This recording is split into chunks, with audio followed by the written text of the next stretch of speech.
KBS 브란노 성경교실 가족 여러분 평안하셨습니까? 네. 저희들이 룻기스를 공부한 지가 제법 됐죠. 벌써 약 2개월이 넘어섰는데 오늘은 우리가 이제 14번째 시간을 함께 나누게 되겠습니다. 역시 오늘도 지난 시간 복습을 좀 먼저 하면서 시작을 해야 될 텐데 지난 시간에 주제가 뭐였죠? 제목? 복잡한 우리 단순하신 하나님. 예, 복잡한 우리 단순하신 하나님. 이 제목을 기억하는 것만 해도 여러분이 대단하신 거예요. 우리가 얼마나 복잡한 세상을 살고 하루 24시간 동안 얼마나 복잡한 우리의 삶의 상황들을 만나는데 한 주간 전에 공부했던 것을 제목을 기억한다는 것은 여러분 아주 대단하신 분이에요. 역시 우리는 복잡한 우리가 틀림이 없습니다. 자, 복잡한 우리 단순하신 하나님. 이 내용의 말씀을 지난 시간 살폈는데 기억나는 내용이 있을 거 아니에요? 네. 해근 자매부터 한번 대답해 보실까요? 네. 하나님께서는 우리가 자격이 있기 때문이 아니라 우리가 그분의 자녀이기 때문에 우리의 기도에 응답해 주신다라는 말씀. 아주 성령으로부터 직통 계시를 받으신 것 같아요. 네. 아주 잘 말했죠, 라헬 자매. 너무 잘 해주셔가지고 저는요 영접하는 자, 곧 그 이름을 믿는 자에게는 하나님의 자녀가 되는 권세를 주신다. 네. 우리가 예수를 믿었기 때문에 이미 우리는 하나님의 자녀된 권세를 가졌다라고 하는 것. 우리 한성 형제. 룻을 향한 보아스의 마음이 우리를 향한 하나님의 마음, 곧 긍휼이었던 것을. 오, 이야. 멋졌나요? 그렇죠. 우리가 지금 룻기스를 공부하면서 이 룻기스에서는 사실상 여호와라는 단어가 등장을 하지 않죠. 그렇지만 이 보아스라는 인물을 통해서 하나님이 우리를 어떻게 사랑하시는가, 우리를 향한 그 하나님의 마음을 우리가 지금 계속 배우고 있지 않습니까? 오늘은 이제 14번째 시간, 제목 오늘도 좀 특이합니다. 똑똑한 아무개, 어리석은 보아스. 이런 제목으로 우리 오늘 14번째 시간을 함께 살피겠는데 이 똑똑한 아무개는 누구냐라고 하는 겁니다. 성경에 등장하는 이 똑똑한 아무개는 누구며 어리석은 보아스라고 말했는데 왜 지금까지 우리가 살펴본 이 보아스는 그렇게 어리석지 않았어요. 네. 아주 지혜롭고 또 아주 모든 사물을 대하는 것이 명료했던 인물인데 오늘은 왜 어리석은 보아스라는 이런 별명을 붙여 놓았는가, 이런 내용들을 오늘 함께 살피면 우리에게 대단한 은혜가 또 주어질 줄로 믿습니다. 아멘. 자, 오늘 본문 말씀은 룻기서 4장 1절 말씀부터 10절까지의 말씀입니다. 그 가운데 우리 3절에서 8절까지의 말씀을 우리 해근 자매부터 차례대로 패널 세 분이 2절씩 읽어 주시겠습니다. 우리 해근 자매부터 읽을까요? 네. 보아스가 그 기업 물을 자에게 이르되 모압 지방에서 돌아온 나오미가 우리의 형제 엘리멜렉의 소유지를 팔려 함으로 내가 여기 앉은 이들과 내 백성의 장로들 앞에서 그것을 사라고 내게 말하여 알게 하려 하였노라. 만일 내가 물으려면 물으려니와 만일 내가 물으지 아니하려거든 내게 고하여 알게 하라. 내 다음은 나요 그 외에는 물을 자가 없느니라 하니 그가 이르되 내가 물으리라 하는지라. 보아스가 이르되 내가 나오미의 손에서 그 밭을 사는 날에 곧 죽은 자의 아내 모압 여인 룻에게서 사서 그 죽은 자의 기업을 그의 이름으로 세워야 할지니라 하니 그 기업 물을 자가 이르되 나는 내 기업에 손해가 있을까 하여 나를 위하여 물으지 못하노니 내가 물을 것을 내가 물으라. 나는 물으지 못하겠노라 하는지라. 옛적 이스라엘 중에는 모든 것을 물으거나 교환하는 일을 확정하기 위하여 사람이 그의 신을 벗어 그의 이웃에게 주더니 이것이 이스라엘 중에 증명하는 전례가 된지라. 이에 그 기업 물을 자가 보아스에게 이르되 내가 너를 위하여 사라 하고 그의 신을 벗는지라. 아멘. 우리가 1절부터 10절까지의 내용 전체를 살피겠지만 우선 3절에서 8절까지의 말씀만 읽었습니다. 우리가 제목이 똑똑한 아무개, 어리석은 보아스라고 말했죠. 이 똑똑한 아무개, 도대체 이 누군가, 무엇이 똑똑하며 어떻게 똑똑한가, 이런 내용을 먼저 좀 살펴보겠습니다. 1절 말씀을 제가 좀 읽지요. 같이 한번 읽으실까요? 같은 음성으로 시작. 보아스가 성문으로 올라가서 거기 앉아 있더니 마침 보아스가 말하던 기업 물을 자가 지나가는지라. 보아스가 그에게 이르되 아무개여 이리로 와서 앉으라 하니 그가 와서 앉으매. 자, 여기 아무개여라고 아무개가 등장을 합니다. 이 아무개는 멍멍개와 다른 걸 아시죠? 이 아무개라고 하는 말은 알모니라고 하는 히라버인데, 이 알모니라고 하는 것은 불특정한 그 누구를 지칭하는 이야기예요. 그런데 여기 보면 이 아무개가 누구냐를 오늘 1절 속에서 이미 언급을 하고 있죠. 이 아무개는 누굽니까? 기업 물을 자가 지나가는지라. 보아스가 그에게 이르되, 기업 물을 자에게 이르되 아무개여라고 말하고 있단 말이죠. 지금 이 아무개는 기업 물을 자입니다. 우리가 지난 시간 말씀을 살핀 대로 이 보아스가 지금 룻을 이른 아침에 조용히 집으로 돌려보내죠. 그리고 곡식도 만큼 사서 돌려보내고, 보아스는 일찍이 성으로 들어갔습니다. 왜 들어갔죠? 기업 물을 자를 내가 찾아보겠다. 나보다 더 우선권을 가진 기업 물을 자가 있는데 그 사람이 너를 거두어 드린다면 좋겠거니와, 만일 그러지 않는다면 내가 너를 책임질 것이다. 두려워하지 말고 자, 이 곡식을 가지고 가서 어머니와 따뜻한 밥을 지어서 먹고 편안히 기다리라 라고 하고 확신을 심어주고 두려운 마음을 잘 달래주고, 그리고 지금 이 성으로 보아스는 들어갔죠. 그 들어갔는데 마침 이 기업 물을 자가 지나가더라는 것이죠. 그래서 그를 향해 아무개여라고 불렀습니다. 자, 여러분, 우리가 첫 시간 공부를 시작할 때 지금 이 상황이 벌어지고 있는 이 지역이 어디냐?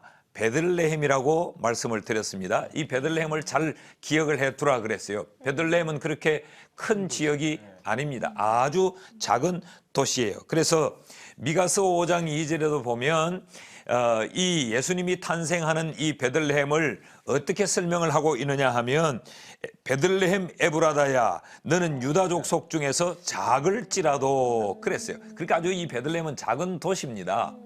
그러니까 서로가 서로를 다 알 수 있는 그런 도시. 도시라고 하니까 지금 어떤 서울이나 부산이나 대구나 이런 도시를 생각하는데 그렇지 않아요. 우리 동리의 요만한 그런 도시로 생각하시면 이해가 쉬울 겁니다. 그러면 우리가 다 알 수 있죠. 이 오늘처럼 이렇게 왕래가 빈번하고 사람들의 이동이 많은 시대가 아니고, 그곳에 한번 생업의 터전을 잡으면 그곳에 평생을 사는 그런 곳인데 몰랐을 리가 없고, 또 이 기업 물을 자는 누구죠? 엘리멜렉의 친척이었어요. 그러니까 친척간이니까 이들 서로는 다 알고 있는 그런 사이였단 말이죠. 그런데 지금 이 보아스가 그의 이름을 특정하여 부르지 않고 아무개여라고 부르고 있습니다. 그러니까 기업 물을 자라고 하는 것을 드러내는 것이 목적이었지, 그 사람의 신분을 밝히고 드러내는 것이 목적이 아니었다는 이야기죠. 왜 그랬을까? 우리가 좀 더 살펴보면 이 보아스의, 여기에도 참 아름다운 보아스의 사랑의 마음이 있어요. 이 기업 물을 자가 자기의 책임을 다하지 않습니다. 그러니까 그의 이름이 굳이 드러낼 필요는 없고 지금 아무개라고 하는 것으로만 표현을 해 두었던 겁니다. 자, 그럼 이 아무개는 어떤 인생의 가치관을 가지고 있는가? 지금 이런 상황에, 친척을 거두어 드려야 될 이런 상황에 이 아무개 씨가 이 아무개 씨 집사님이 어떤 반응을 보이는가를 좀 살펴보겠습니다. 3절 말씀을 한번 우리 해근 자매가 읽어 주시죠. 3절 말씀.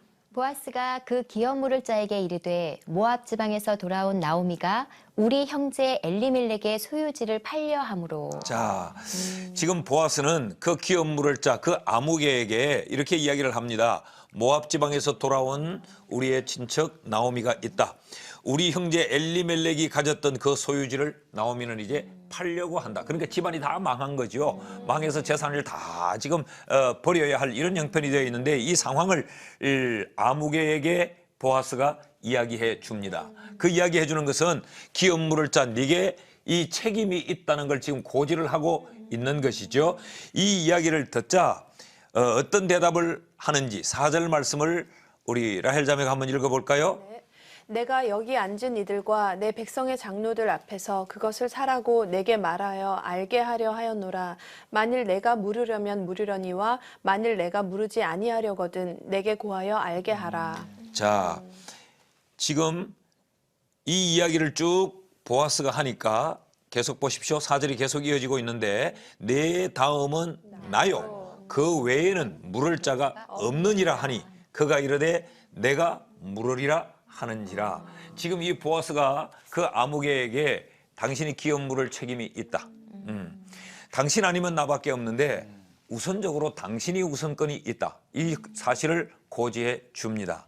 그랬더니 그가 뭐라고 말하지요? 아 그래? 그럼 내가 물으지. 라고 선뜻 예상 밖의 대답을 합니다. 이렇게 보면 이 아무개는 자기에게 주어진 책임을 굉장히 잘 감당하는 아주 좋은 이미지로 여기는 보여지고 있지요.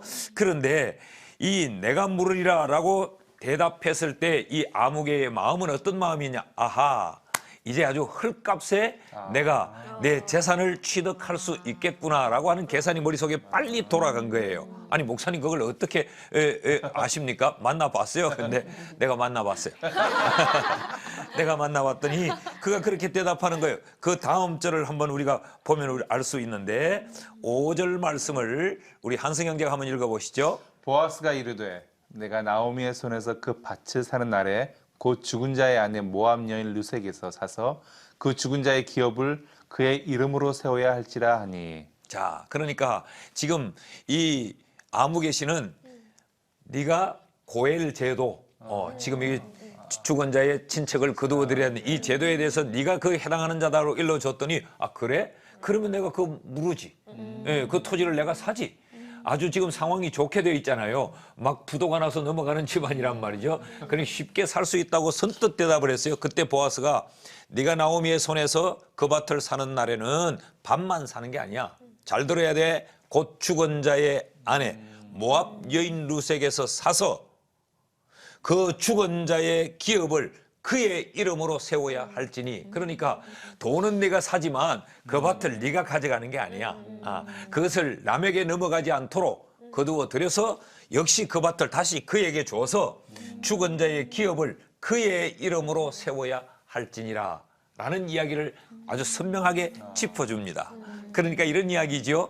지금 이 집은 다 망했어요. 그렇게 막 넘어가는 거예요. 그런데 이렇게 남에게 넘어가도록 둬서는 안 되는 고엘 제도의 3가지 특징이 있었어요. 그 홀로 된 사람을 거두어 드릴 뿐만 아니라 그의 재산도 사줘야 돼요. 그 재산을 남에게 갖지 못하도록 사줘야 되는데 사서 내가 쓰는 게 아니에요. 사가지고 그 친척에게 줘서 그 기업을 이어갈 수 있도록 해줘야 되는 것이 고엘 제도의 3대 원칙이에요.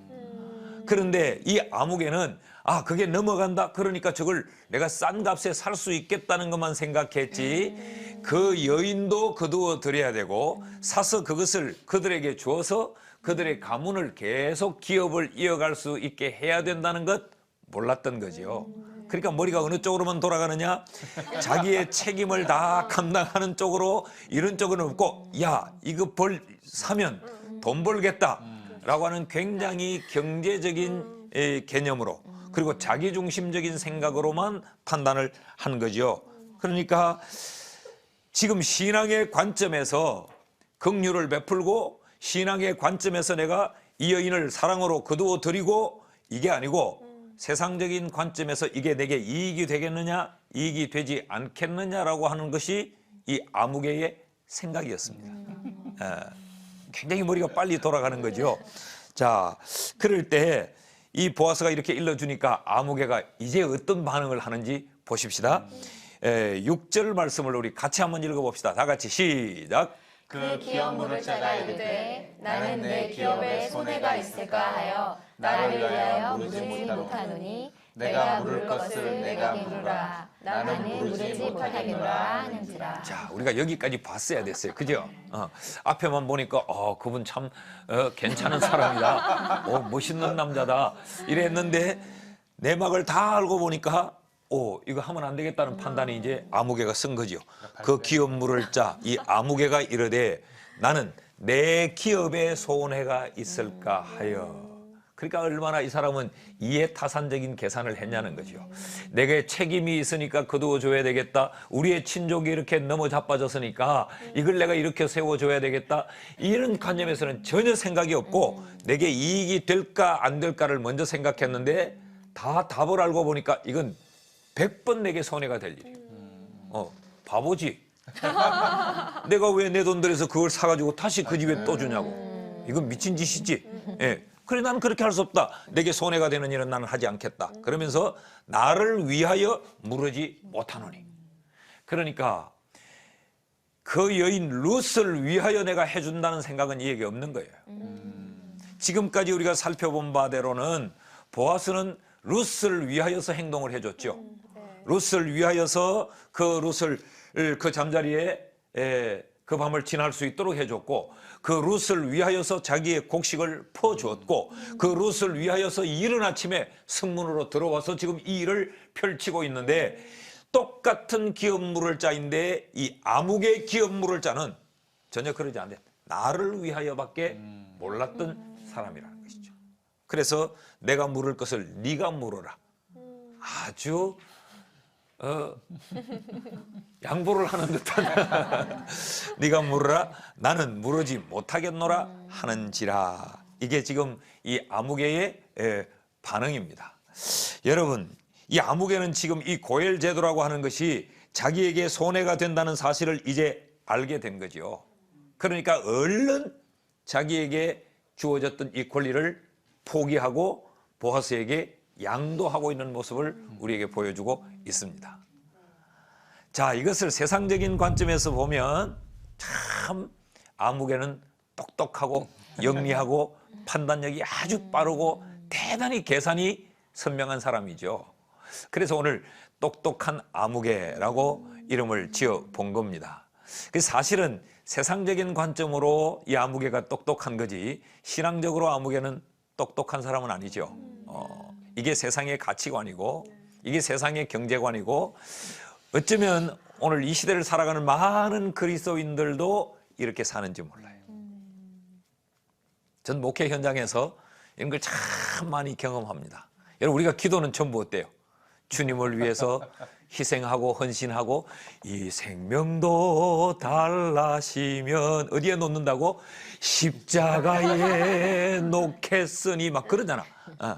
그렇게 이렇게 이제 하나님 감동시켜야 뭘 좀 받아낼 것 같으니까. 주님이 아세요. 뭐 생명까지는 원치 않는다. 주일만이라도 잘 성수하면 좋겠고 11조라도 안 떼먹고 좀 잘 냈으면 좋겠다. 아니요 주님 무슨 말씀을 하세요. 저는 생명도 바칩니다. 막 이랬다가 교회가 조금 희생을 요구하고 하나님의 큰 일을 위해서 우리로 하여금 헌신을 요구하면 미련 없이 마음을 접고 돌아서는 그런 것들을 교회 속에서는 참 많이 봐요. 막 교회를 통하여 무언가를 얻을 것이 있겠다 싶을 때는 대단한 인물처럼 덤벼들다가도 교회를 위해 내가 시간을 들여야 되고 교회를 위해서 내가 물질을 바쳐야 되고 내 재능을 들여서 내가 조금이라도 희생을 해야 될 것 같은 상황이 오면 미련 없이 교회를 떠나거나 태도를 바꾸거나 이런 일들을 참 많이 봐요. 여러분의 인생의 가치관은 어떻습니까? 이 똑똑한 아무개입니까? 아니면 이 똑똑한 아무개에 반해서 보아스는 굉장히 어리석은 자 아니에요. 이 사람은 안 하려고 했던 건 자기는 지금 해야 될 형편이니까 나는 어떤가? 우리 한성 형제 한번 생각해봐. 예? 저는 이 CTS 두란노 성경 교실을 통해서 남 얘기 듣는 것 같지는 않습니다. 뭐 제 모습이죠, 뭐 목사님. 뭐 물론 우리가 항상 선포하고 믿음의 결단을 할 때 먼저 주의 나라와 주의를 구하겠다는 결심도 해보지만 항상 결정적일 때 주님 제가 저기 있사오니 나를 헌신하기보단 주 앞에 서기보단 그런 부끄러운 모습이 있긴 한데 다시 한번 좀 방금 해주신 말씀을 통해서 좀 생각을 다시 한번 고쳐잡습니다, 목사님. 예. 그 똑똑한 아무개하고 친척간이구만. 부인할 수 없습니다, 목사님. 그렇죠. 다시 예. 하지만 예. 우리 교회 집사님 그래요. 목사님 참 이상해요. 왜요? 11조 낼 때는 절대 한 번 세워보고 11조 낸 적이 없대. 꼭 2번씩 3번씩 세워가 한 장이라도 더 붙어갈까 봐. 우리 해근자매는 저도 그 두 사람의 그 마음이 다 있는 것 같아요. 근데 솔직히 제 속의 마음은 그 암흑에 가까울 때가 있는데 그 거절하지 못함으로 인해서 제가 보아스가 되는 경우가 있거든요. 그 거절하지 못한 그런 마음을 주신 것도 하나님께 감사한 것이 제 속마음과 다르게 이제 어쨌든 제가 그 일에 응해서 했는데 결과적으로 그게 저에겐 더 유익하게 그리고 제가 감사함으로 다시 고백할 수 있는 그런 자리로 됐을 때 그 부족한 면이 그 제가 거절하지 못하는 그 부족한 면이 너무나 감사하게 이제 와닿는 거죠. 이제 지금 이제 해근자매는 똑똑한 아무개의 모습이 내 속에 있지만 나는 지금 어리석은 보아스의 삶을 이렇게 경험할 때가 많았다. 지금 이런 이야기를 하는데 나도 사실은 우리 해근자매와 같을 때가 참 많아요. 목사이기 때문에 속마음은 전혀 그렇게 하고 싶지 않아요. 그런데 목사라는 것 때문에 교인들이 나를 어떻게 볼까라고 하는 것 때문에 어리석은 보아스가 될 때가 있어요. 그렇게 되는데 그 어리석은 보아스가 될 때 내 마음이 기쁘지 않아요. 속은 막 상하고 성질이 나지만 겉은 또 웃고 있어야 되는 거죠. 괜찮아. 그 정도야. 뭐 이러고 있는 거죠. 그리고 돌아서서는 내가 미쳤지 내가 왜 하고 막 그러죠. 그런데 이제 그 시간이 지나면서 보면 그래 이게 결국은 하나님이 원하시는 거였구나. 이게 결국은 나를 이렇게 세우는 것이구나. 라는 것은 이제 시간이 좀 지나야서 우리가 내리는 결론이 아니겠습니까? 자, 그런데 이런 예들은 성경 속에 참 많이 나타납니다. 구약 성경에 보면 사울의 이야기를 우리가 볼 수 있는데 이 사울이 전쟁을 할 때 하나님이 뭐라고 말씀을 하는가 하면 네가 그 적진에 들어가서 아말렉을 진멸하라 그랬어요. 그러면 하나님이 진멸하라, 없애라고 하면 무조건 없애야 되는 거예요. 그런데 가서 이 아말렉을 놓아둡니다. 왜 놓아두느냐? 내게 유익을 위하여서. 이거 다 죽일 이유가 없지. 제가 쉽게 설명을 하면 이런 겁니다. 다 죽일 이유가 없지. 이놈들 두고 종으로 부려먹으면 굉장히 괜찮을 건데 라는 계산을 하게 된다는 거죠. 그런데 결국 그 계산이 이 똑똑한 아무개가 되므로 아말렉으로 인하여서 이스라엘 백성들은 역사가 끝나는 순간까지 아말렉이 줄기차게 공격을 해옵니다. 그러니까 사실은 이 아말렉은 성경에서 이스라엘 백성을 괴롭히는 하나의 집단으로 묘사되고 있지만 사실은 내 속에 똑똑한 아무개예요. 이 아말렉은.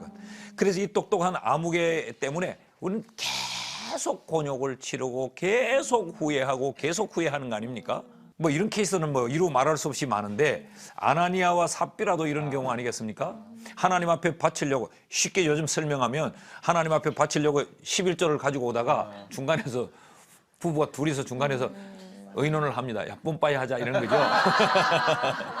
그래서 뭐 하나님 아시겠어? 뭐 안 바치는 사람들도 있는데 우리 교회 아무개 집사는 11조 내지도 않던데 뭐 이만큼은 좋지. 그러면 이제 100만 원을 가지고 오다가 여보 당신 20만 원 나 20만 원 하자. 그리고 60만 원만 갖다 바친 게 아나니아와 삽빌 아니에요.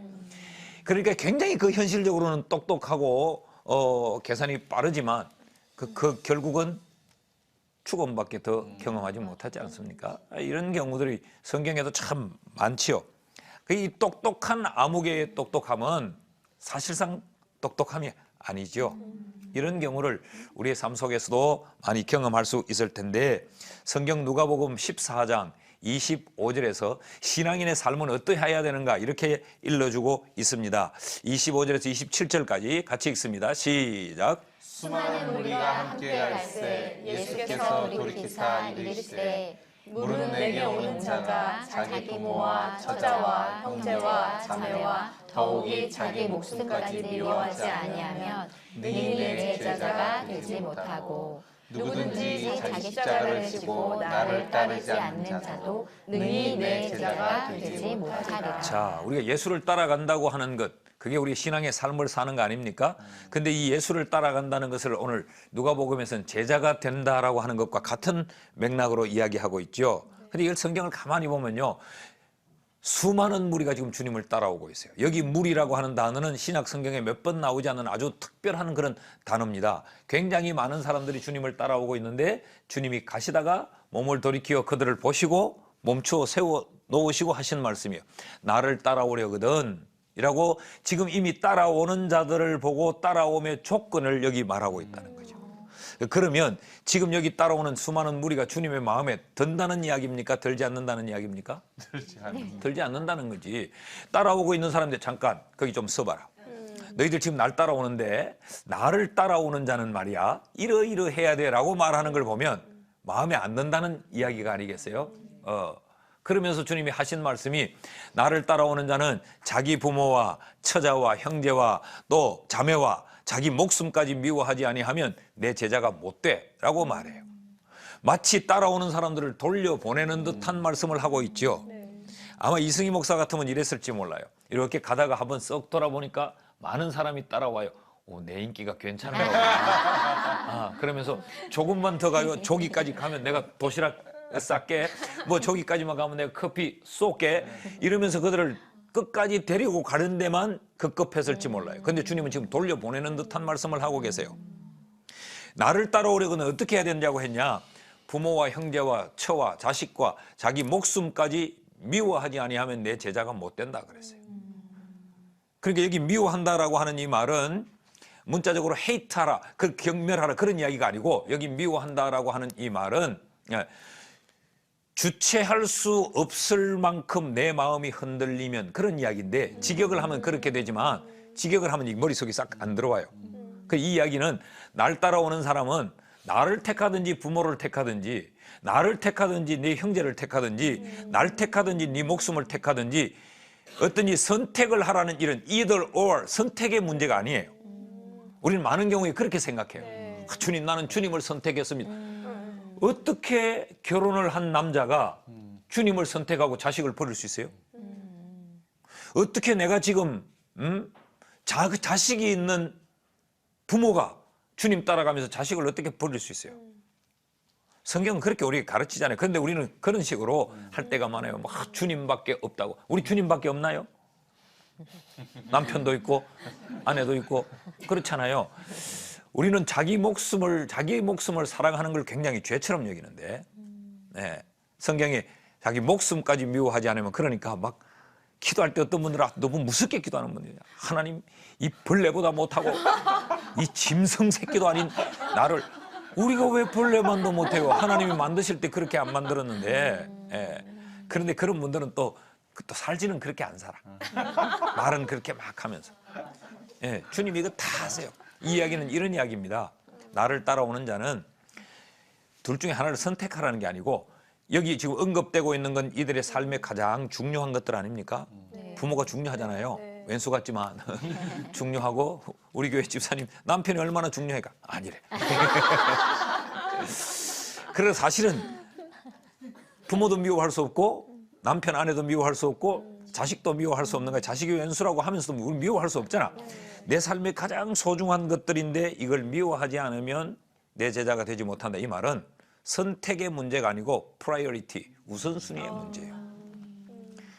나를 따라오는 자는 이 모든 네 부모를 공경해야 돼, 네 아내를 네 몸처럼 사랑해야 돼, 내 남편에게 복종해야 돼, 네 자식을 노엽게 하면 안 돼, 이렇게 가르쳤는데, 그런데 있잖아, 나를 따라오는 자는 그 가운데 주님을 첫 번째로 해야 된다. 그거예요. 그러니까 신앙은 계산으로 말미암는 것이 아니고 신앙은 절대적인 거예요. 상대적이지 않다 이 말이죠. 그러니까 여기 지금 여기 주님이 미워하다라고 하는 말은 계산하면 안 된다 그런 이야기입니다.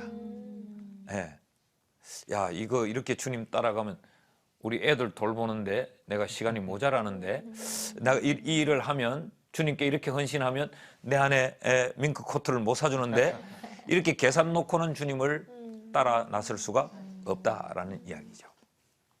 그러니까 누구든지 자기 십자가를 지고 따르지 않는 자도 능히 내 제자가 되지 못한다. 그러니까 이 말은 십자가를 지고 와야 된다는 이야기 아닙니까? 그럼 십자가 진다는 말은 뭐냐? 십자가 진다는 말. 우리 이런 말 많이 하죠. 주님이 지신 십자가 나도 지고 가게 하옵소서. 그러면 물어요. 십자가 지고 가는 게 뭐요? 라고 물으면 글쎄 어떤 거죠? 이렇게만 생각할.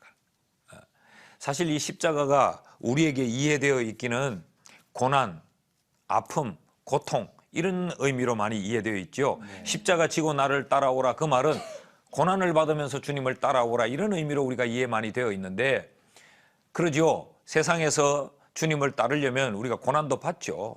그렇지만 만약에 이게 고난이라고 하는 의미로 대입을 한다면 우리는 기도를 오늘부터 바꿔야 돼요. 누구든지 나를 따라오려거든 자기 십자가를 지고 나를 따라와야 된다 이 말은 고난받으면서 나를 따라와야 된다는 이야기가 되잖아요. 그럼 여러분은 내게 닥쳐진 이 고난의 문제를 해결해 달라고 금식하고 철회하고 기도해서는 안 되지. 하나님 지금 고난은 약하옵니다. 더 큰 고난을 내게 주십시오.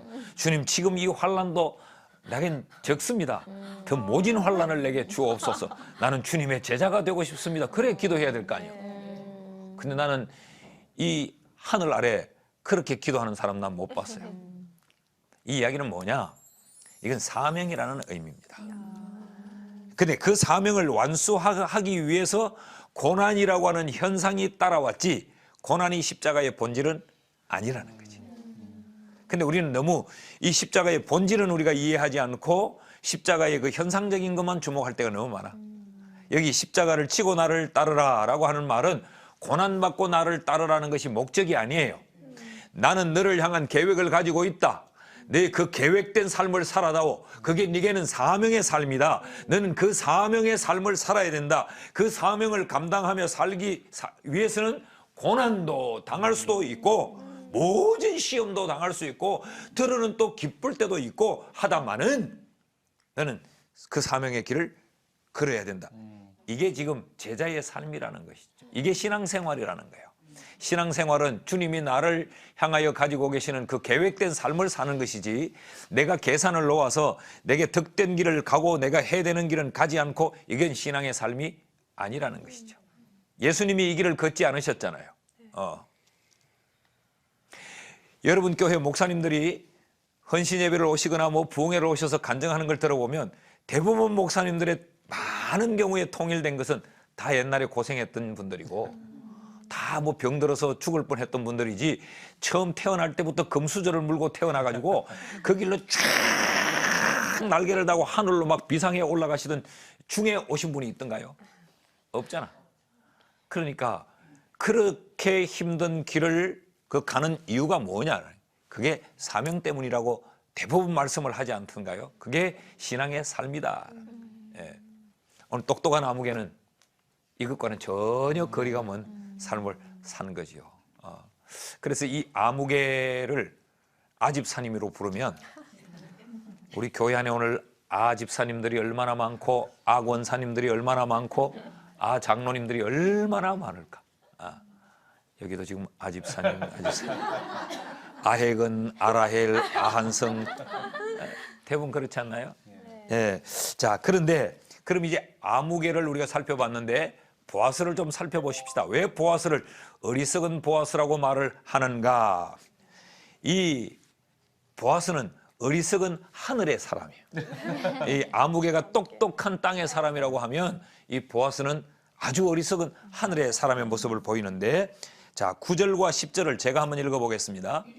보아스가 장로들과 모든 백성에게 이르되 내가 엘리멜렉과 기럨과 말론에게 있던 모든 것을 나오미의 손에서 산 이래 너희가 오늘 정인이 되었고 또 말론의 아내 모압 여인 룻을 사서 나의 아내로 맞이하고 그 죽은 자의 기업을 그의 이름으로 세워 그의 이름이 그의 형제 중과 그 곧 성문에서 끊어지지 아니하게 하매 너희가 오늘 정인이 되었느니라 하니. 자, 10절을 좀 다시 주목해 봅니다.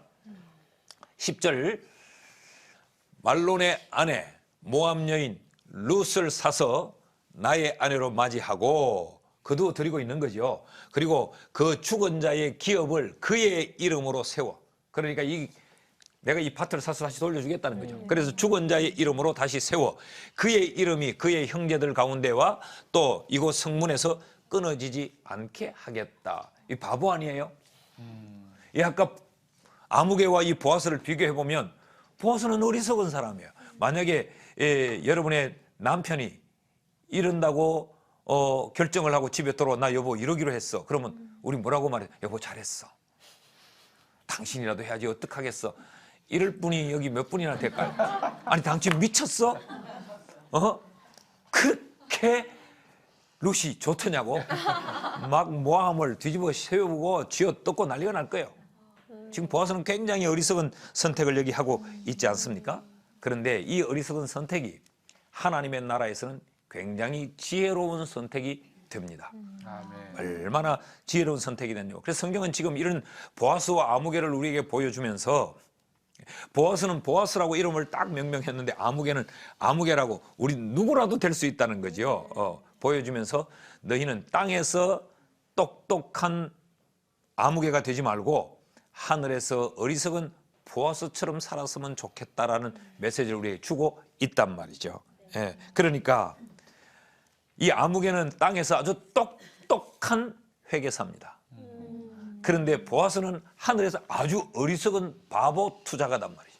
이 바보 같은 일에 지금 투자를 하고 있는 것 아닙니까? 사실은 보아스가 룻이 자기의 발 아래로 들어올 때부터 보아스는 결심을 한 거죠. 난 이 여자에게 기어 물을 자가 되어야 되겠다. 그런데 먼저 우선권을 가진 사람이 있으니까 한번 물어보고 내가 해야 되겠다라는 마음을 이미 가지고 있었던 인물이죠. 그러니까 이 고멜 제도가 무엇인지를 이 보아스는 확실하게 알고 있었단 말이죠. 자, 그런데 이게 하나님이 우리를 향한 하나님의 마음이에요. 로마서를 한번 읽어볼까요? 5장 6절 8절을 한번 봅시다. 하나님의 모습이 꼭 이래요. 같이 읽습니다. 시작. 우리가 아직 연약할 때에 기약대로 그리스도께서 경건하지 않은 자를 위하여 죽으셨도다. 의인을 위하여 죽는 자가 쉽지 않고 선인을 위하여 용감히 죽는 자가 혹 있거니와 우리가 아직 죄인 되었을 때 그리스도께서 우리를 위하여 죽으심으로 하나님께서 우리에 대한 자기의 사랑을 확증하셨느니라. 아멘. 하나님께서 우리에 대한 자기의 사랑을 확정하였느니라.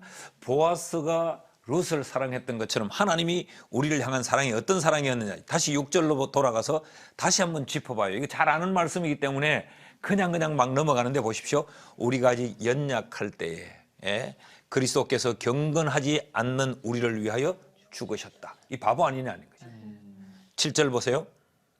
의인을 위하여 죽는 자가 쉽지 않고 선인을 위하여 용감히 죽는 자가 혹 있을지 모르. 그는 이런 이야기입니다. 선한 사람을 위하여는 혹 죽는 자가 있다. 이 계산적으로는 이게 맞다는 거지. 이런 자는 혹 있을지 모르지만 8절에 우리가 죄인인데 우리를 위하여 예수는 죽었다. 예. 하나님께서 우리에 대한 자기의 사랑을 이렇게 확정했다. 이게 하나님의 우리를 향한 사랑이었다. 아멘. 우리도 이렇게 살라는 것이죠. 참 바보 같아 보이지만 이 삶이 우리가 살아야 될 삶이다라고 지금 가르쳐주고 있습니다. 오늘 14번째 시간에는 길게 우리가 1시간을 공부했지만 내용은 아주 단순한 거예요. 똑똑한 아무개, 어리석은 보아스. 우리가 살아야 될 삶은 어리석은 보아스의 이 삶을 살아야 하는데 현실적으로 이 땅에서는 똑똑한 아무개처럼 우리는 살기가 대단히 쉽다라는 것 아닙니까?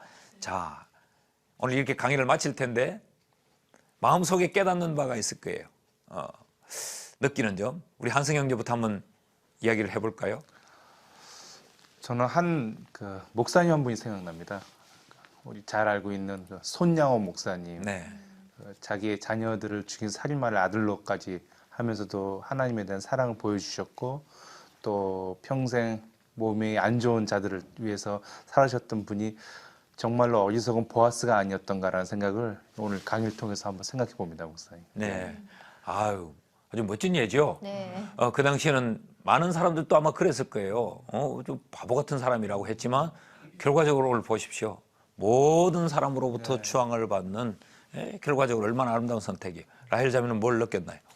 저는 이렇게 대단한 사실은 어떤 본이 되는 분이나 믿음의 선배들이나 이런 분들도 계시지만 사실 저는 제 삶을 놓고 봤을 때 가장 가까이에서 지인들, 친구들, 그다음에 뭐 가족들뿐만 아니라 제가 지금 상대하고 있고 관계를 맺고 있는 그 관계 속에서 조금 손해를 보더라도 저런 보아스와 같은 그런 믿음의 모습을 보이도록 일상에서 삶에서 좀 더 작은 것에서부터 노력해야 되지 않을까라는 생각을 또 해봤습니다. 자기 결심이죠. 아, 그렇게 저렇게 조금 손해를 보는 것 같지만 보아스처럼 저런 삶을 살아야 되겠다. 이 삶의 현장에서 우리가 이렇게 살기는 사실 쉽지 않죠. 하나라도 더 가지려고 하고 백화점에 세일한다면 한 사람이라도 먼저 줄을 치고 끼어들기라도 해야 돼. 요즘같이 이렇게 날씨가 추울 때 주 길게 써 있으면 그거 바보 아니야? 빨리 끼어들어가야 되는 거 아니에요? 예. 우리 해근자매는요? 네. 제가 그 손양호 목사님 말씀을 하시니까 제가 손동희 권사님 역할을 했었어요. 성국에서.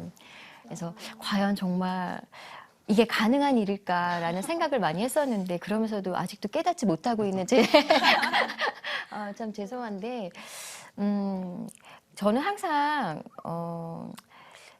그 아무개 같은 마음에서 세상이 이러니까 나도 어쩔 수 없이라는 그런 핑계를 저도 모르게 좀 이렇게 얘기했던 것 같아요. 근데 오늘 이렇게 말씀을 들으면서 제가 돌아보니 그렇게 핑계댈 것이 아니라 나부터 변화를 되고 내가 자꾸 변화되지 않으면 내 주위와 이 모든 세상이 변화되지 않을 수도 있겠다. 그러니까 나부터 실천에 옮기고 나부터 그거를 행함으로 인해서 조금이라도 이 세상이 좀 밝아졌으면 좋겠다. 그런 마음에서 제가 더 기도하고 저부터 변화되는 삶을 살아야 되지 않을까라는 폭넓은 생각을 다시 한번 해보게 됐어요. 좋은 작은 이야기죠. 빛이 남아, 작은 빛이 남아. 이제 루키서 2시간을 우리가 남겨놓고 있는 시간이라 제가 부끄러운 고백을 하나 하죠. 얼마 전에 며칠 전에 제가 서류를 하나 중요한 서류를 발급받기 위해서 어디 발급 기관을 찾아갔어요. 현재 담당자가 없어요. 전화를 이제 했더니 거의 좀 기다리래요. 자기가 지금 급한 일이 있으니까 한 30분 뒤에 들어가니까 좀 기다리라고 그래요. 제가 좀 속이 상했어요. 시간을 굉장히 바쁘게 사는 사람인지라. 아니 자리를 비우시고 이 손님을 그렇게 기다리라고 하시냐고. 그래서 되냐고 제가 조금 언짢게 이야기를 했어요. 네, 죄송합니다. 좀 기다려 주십시오. 끊고 제가 앉아 있었는데 이분이 한 30분을 기다리라고 했는데 한 15분 뒤에 오셨어요. 이런 문제로 찾아오신 분 하건데 떡 돌아온 우리 교회 집사님이신 거죠. 대박. 아니 목사님, 아니 집사님, 목사님이 전화하셨어요. 아니 집사님이 받으셨어요. 얼마나 민망했겠어요. 난 지금 이 사람 때문에 내 시간이 굉장히 손해 본다고 생각해서 계산을 딱 놓고 있었던 거죠. 근데 얼마나 미안한죠. 그래 그분이 또 목사님 여기까지 오시도록 전화만 주셔도 제가 다 서류를 만들어 드릴 텐데 아니 내가 조금만 기다리면 됐을 텐데 얼마나 미안했던지. 그리고 이 똑똑한 아무개가 결국 똑똑한 게 못 되었던 거죠. 난 그 15분 때문에 그분이 나를 얼마나 보고 실망을 했을까 생각해요. 우리 목사님 교회에서 본 모습과 전혀 다르다고 생각하지 않았겠어요. 예, 우리 좀 어리석어 보이지만 하늘의 어리석은 이 보아스처럼 이 땅에서 아름다운 삶을 살 수 있는 우리 모두가 될 수 있기를 축복합니다. 오늘 루키스 강의 여기서 마칩니다. 다음 주에 뵙겠습니다.